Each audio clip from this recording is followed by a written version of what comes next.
In the early 90s, an unemployed sign painter who also happened to be very good at making explosives terrorized Karstadt, a German department store with multiple bombings. You'd think these attacks would have caused fear to spread throughout the citizenry of Germany, but something strange happened. Over time, they grew to greatly admire him. Hey, what's up, it's Wellboy, and I'm gonna tell you the story about Arno Funke. Funke was born into a working-class family in West Berlin. At age 15, he left school to be an apprentice sign maker with dreams of eventually becoming a cartoonist. Over time, he developed health issues due to being poisoned by the solvents used during the sign-making process. This gave him nerve damage and extreme depression. At age 38, in 1988, he detonated his first bomb in A.K.A. department store, causing a great amount of property damage with surprisingly zero fatalities or injuries. Why did he do this? The answer is simple: extortion. From this one bombing, he collected 500,000 Deutschmarks, but he claims he wasn't doing it for greedy purposes. He says he was just trying to survive. You see, by this time in the 1980s, Funke's financial struggles had intensified amid frequent doctor's visits and inconsistent freelance work, leaving him unable to support his family or sustain his artistic pursuits. These mounting pressures, compounded by the solvent's neurological toll, fostered a profound frustration with the art world that persisted into his late 30s.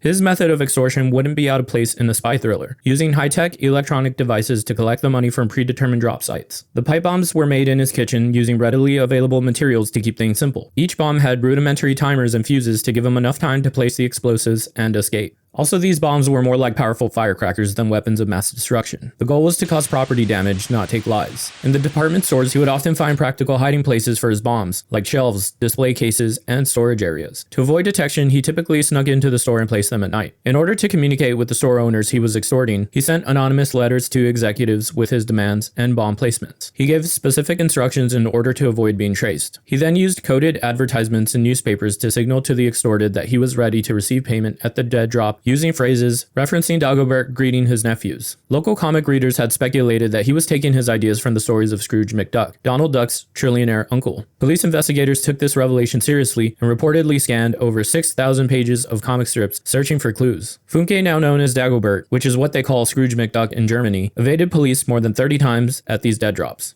The entire sting was rumored to cost taxpayers around 20 million marks. They set up a tip line with a handsome reward of 60,000 marks, but I'm getting a little ahead of myself. Let's jump back to the beginning of his bombing campaign. June 13th, 1992. A pipe bomb goes off in Karstadt's porcelain department in the middle of the night, causing about 80,000 marks in damage with zero casualties. After this, he sent a letter. He was demanding 1 million marks from the retail chain. If they couldn't deliver, he was going to keep blowing up stores. The first bombing took place in Hamburg, and the next was in Bremen. That time, he caused a sprinkler system to go off, which ended up totaling 6 million marks in damage. In September of 1992, he bombed a Karstadt location in Hanover because he believed he wasn't being taken seriously by the police. This time, it was bombed during store hours with a smaller explosive. Yet, 2 people still received minor injuries. 5 other locations were bombed over the next 2 years, but nobody died. Due to the scale of the damage and the growing public fear, it was only a matter of time before he became the #1 target of the local police force. The officer in charge of the manhunt says it was the most difficult case of his career, even claiming to dream of Dagobert while he slept. Despite all this, he said something highly unusual. Dagobert made him laugh, and he even found humor in the whole situation. This was because there were moments of comedic irony to certain parts of the operation. In one instance, Berlin police staked out 2,000 credit card operated phone booths downtown, something the high-tech Dagobert was believed to prefer using. Surely they would get him at last. Unfortunately, they were foiled when the bomber called in from a simple coin-operated payphone in the suburbs, across the street from the Walt Disney School. Another time on October 29th, 1992, a cop had managed to grab a sleeve after a failed cash handover, but slipped and fell while the extortionist managed to flee. The next day, German news reported the officer had slipped on dog shit, which was really not the case in actuality, but people liked the story anyway, because the police had been humiliated by the seemingly cartoonish character, and the public began warming up to him. Soon people started wearing t-shirts with the words,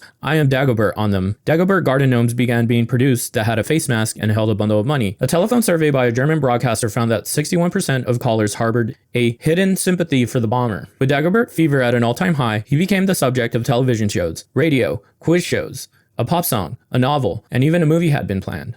All with good reason. The people were excited, the police were being outwitted, and most importantly, despite the bombings, nobody was getting hurt. Some people started to see Dagobert as a modern-day Robin Hood, which is hilarious because he gave none of that money to the poor and spent it all on himself, funding vacations and personal expenses. Eventually, the money ran out, so in 1993, he planned the next big racket. He told the police to bring a bag with the cash he demanded and to drop it in a road salt box in Berlin's Brits neighborhood. They did, and hours upon hours, they observed the box, waiting for Dagobert to make an appearance. At some point during the stakeout, they decided to check whether the bag bag was still in the box, but the cash was gone. They couldn't understand how this happened. It seemed like a magic trick until they removed the salt box and saw that it had been sitting on top of a manhole cover. Dagobert and the bag were long gone. As he found out, it contained a few Deutschmark bills only and a lot of paper. So even though he had technically gotten away with the scheme, he made off with very little. For all his genius planning, Dagobert was never able to collect any substantial amount of money from Karstadt. In some instances, his devices broke down mid-collection. In others, he failed to show up, where he would later courteously send the police excuse notes. April 19th, 1994 was the beginning of the end of Dagobert's extortion efforts. After yet another failed cash handover, this time in Berlin's Kreuzberg borough, the police had his number plate,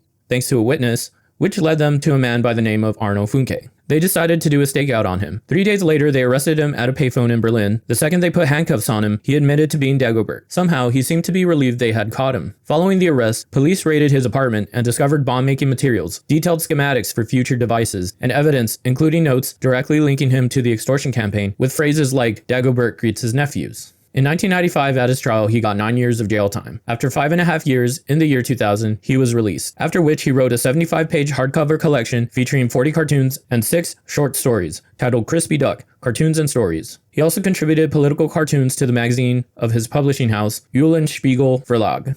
So after all he'd been through, he finally fulfilled his dream of being a professional cartoonist. Since then, he's become a German folk icon, internationally known after a 2021 New Yorker article was written about him, and in 2024, a dramatized series, Ich bin Dagobert, adapted his life story, cementing his position within German culture.